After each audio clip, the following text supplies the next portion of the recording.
Mga dapat gawin ngayong darating na Chinese New Year, January 29. Mainam na mag-general cleaning kayo. Yun ang pinakakauna-unahan ninyong gagawin. Mag-general cleaning ka.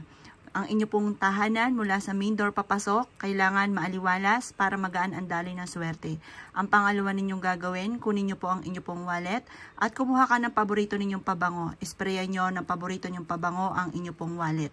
Yan po ay magtatawag ng maraming pera. Proven po yan, napakaswerte po yan. Habang ikay nag-i-spray, paulit-ulit ka nagwi-wish ng mula sa inyo pong puso. Ganon din, kumuha ka po ng powder na cinnamon. Babaran nyo po ito sa isang tubig na malinis, ilagay nyo siya sa pang-spray.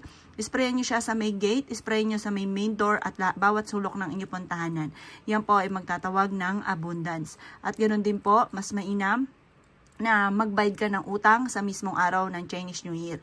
Magbayad ka kahit papaano para isang taon ka na may pambayad, isang taon ka na makakabayad sa inyong mga utang. At ganoon din, mas mainam na ikaw ay bumili ng mga bagay na gusto po ninyo sa mismong araw ng Chinese New Year. Upang sa ganoon, mabibili mo ng buong taon ang lahat ng inyong mga ninanais.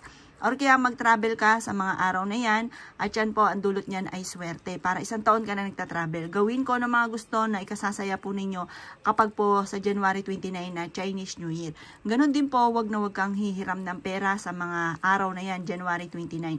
Dahil isang taon ka naman na mangungutang, isang taon ka naman na magkakaroon ng mga problema. Kaya dapat wag kang mangungutang pero ikaw ay pwedeng magbayad sa mismong araw na yan. Hindi masama na magbayad dyan para isang taon ka na makakabayad. Or kaya po sa January 29, magplano ka na kung saan mo gustong pumunta at ikaw ay magpakasaya sa January 29 para isang taon ka na masaya.